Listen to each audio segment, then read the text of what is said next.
મૃત્યુ પછી આત્મા 13 દિવસ ક્યાં રહે છે? યમલોકની યાત્રા વિશે ગરુડ પુરાણનો ચોંકાવનારો ખુલાસો. મૃત્યુ પછી આત્મા ક્યારે પહોંચે છે યમલોક? ગરુડ પુરાણનો ચોંકાવનારો ખુલાસો. મોત પછી બરાબર 13મા દિવસે જ કેમ કરાય છે 13મું?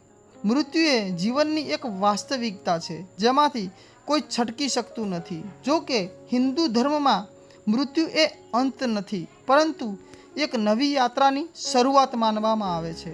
આ જ કારણ છે કે વ્યક્તિના મૃત્યુ પછી ઘણી ધાર્મિક પરંપરાઓ મનાવવામાં આવે છે. આમાં સૌથી મહત્વપૂર્ણ 13મો દિવસ છે.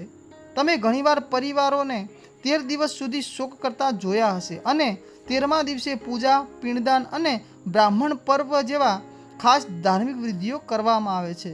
ઘણા લોકો વિચારે છે કે આ વિધિ 13મા દિવસે શા માટે કરવામાં આવે છે? શું તે ફક્ત પરંપરાનો વિષય છે કે શાસ્ત્રોમાં તેનું કોઈ ખાસ મહત્વ છે?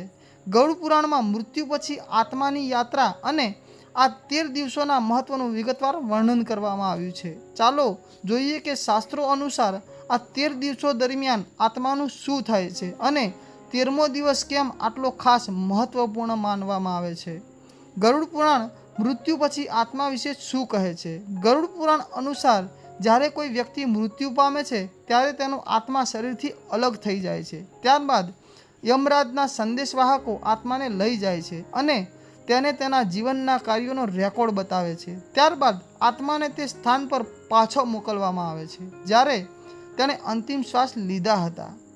એવું માનવામાં આવે છે કે મૃત્યુ પછી આત્મા તરત જ નવો જન્મ લેતો નથી.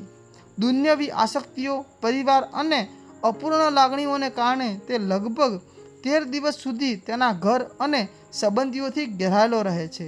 આ સમય દરમિયાન તે બધું જોઈ શકે છે, પરંતુ તેનો સંદેશ કોઈને આપી શકતો નથી. 13 દિવસના ધાર્મિક વિધિઓનું શું મહત્વ છે? શાસ્ત્રોમાં આ 13 દિવસોને અત્યંત મહત્વપૂર્ણ માનવામાં આવે છે. એવું માનવામાં આવે છે કે પરિવાર દ્વારા કરવામાં આવતી ધાર્મિક વિધિઓ આત્માની આગળની યાત્રાને સરળ બનાવે છે. સૂક્ષ્મ શરીરનું નિર્માણ પહેલા 10 દિવસમાં થાય છે. ગરુડ પુરાણ અનુસાર મૃત્યુ પછીના પહેલા 10 દિવસોમાં કરવામાં આવતા પિંડદાન અને તર્પણ આત્માના નવા સૂક્ષ્મ શરીરની રચના શરૂ કરે છે. દરરોજ કરવામાં આવતા ધાર્મિક વિધિઓનું પોતાનું મહત્વ છે. એવું માનવામાં આવે છે કે ધીમે ધીમે આત્માના સૂક્ષ્મ અંગો રચાય છે, જેથી તે તેની યાત્રા ચાલુ રાખી શકે. 11મા અને 12મા દિવસનું મહત્વ. 11મા અને 12મા દિવસે કરવામાં આવતા ધાર્મિક વિધિઓ આત્માના સૂક્ષ્મ શરીરને વધુ મજબૂત બનાવે છે. ધાર્મિક માન્યતાઓ અનુસાર સૂક્ષ્મ શરીર પર માંસ અને ચામડીનું નિર્માણ આ સમય દરમિયાન પૂર્ણ થાય છે. તેથી આ દિવસોમાં કરવામાં આવતી ધાર્મિક વિધિઓ પણ અત્યંત મહત્વપૂર્ણ માનવામાં આવે છે. 13મો દિવસ 13મા દિવસે કેમ મનાવવામાં આવે છે? 13મો દિવસ આત્માની આગળની યાત્રા માટે સૌથી મહત્વપૂર્ણ દિવસ માનવામાં આવે છે. શાસ્ત્રો અનુસાર આ દિવસે કરવામાં આવતા ખાસ પિંડદાન અને દાન આત્માને તેની યાત્રા માટે જરૂરી શક્તિ અને પોષણ પૂરું પાડે છે અને પેઠ કહેવામાં આવે છે.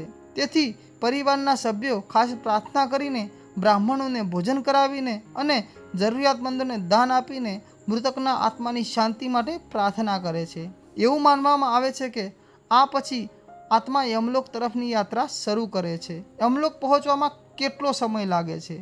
ગરુડ પુરાણમાં ઉલ્લેખ છે કે પૃથ્વીથી યમલોકનું અંતર આશરે 86,000 યોજન છે. ધાર્મિક માન્યતા અનુસાર આત્માને આ યાત્રા પૂર્ણ કરવામાં લગભગ 1 વર્ષ લાગે છે. એવું કહેવાય છે કે 13મા દિવસે કરવામાં આવતા પિંડદાન, તર્પણ અને દાન આ યાત્રા દરમિયાન આત્માને ખોરાક અને પાણી પૂરું પાડે છે. આ જ કારણ છે કે ભક્તિ અને શિસ્ત સાથે આ ધાર્મિક વિધિઓ કરવાની સલાહ આપવામાં આવે છે.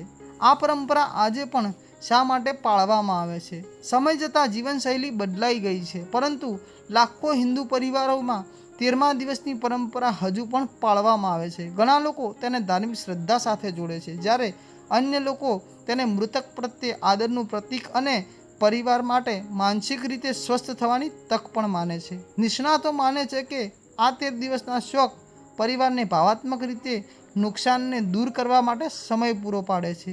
ધાર્મિક માન્યતા ધરાવતા લોકો માટે તે આત્માની શાંતિ અને મુક્તિ માટે પ્રાર્થના કરવાના સાધન તરીકે પણ કામ કરે છે. આ કારણોસર આ પરંપરા હજુ પણ સમાજના ઊંડી શ્રદ્ધા સાથે પાળવામાં આવે છે. અમારો આ વિડીયો તમને પસંદ આવ્યો હોય તો અમારી આ ચેનલને લાઈક કરો, સબસ્ક્રાઈબ કરો.